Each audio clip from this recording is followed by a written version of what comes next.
News now, আমরা জানি কোনটা খবর।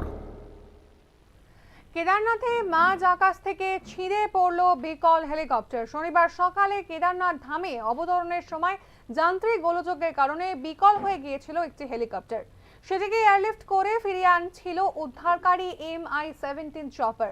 সেটির সঙ্গে চেন দিয়ে বেঁধে নিয়ে আসা হচ্ছিল বিকল হেলিকপ্টারটিকে। সেই সময় মাঝ আকাশ থেকে ছিঁড়ে পড়ে ওই হেলিকপ্টার। দুর্ঘটনাটি ঘটেছে শনিবার সকালে।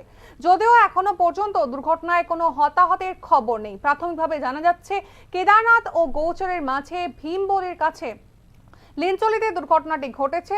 উদ্ধারকারী চপার থেকে ছিঁড়ে মন্দাকিনী নদীর ধারে ভেঙে পড়ে হেলিকপ্টারটি। মন্দাকিনীর ধারে বড় বড় পাথরের ওপর আছড়ে পড়ে টুকরো টুকরো হয়ে যায় বেসরকারি সংস্থা পরিচালিত এই হেলিকপ্টার। আপনাদেরকে জানাচ্ছিলাম যে কেদারনাথে মাঝ আকাশ থেকে ছিঁড়ে পড়ল বিকল হেলিকপ্টার। শনিবার সকালে কেদারনাথ ধামে অবতরণের সময় যান্ত্রিক গোলযোগের কারণে বিকল হয়ে গিয়েছিল একটি হেলিকপ্টার। সেটিকে এয়ারলিফট করে ফিরিয়ে আনছিল উদ্ধারকারী MI-17 চপার। সেটির সঙ্গে চেন দিয়ে বেঁধে নিয়ে আসা হচ্ছিল বিকল হেলিকপ্টারটিকে। সেই সময় মাঝ আকাশ থেকে ছিঁড়ে পড়ে ওই হেলিকপ্টার। দুর্ঘটনাটি ঘটেছে শনিবার সকাল বেলাতে। যদিও এখনো পর্যন্ত দুর্ঘটনায় কোনো হতাহতের খবর পাওয়া যায়নি।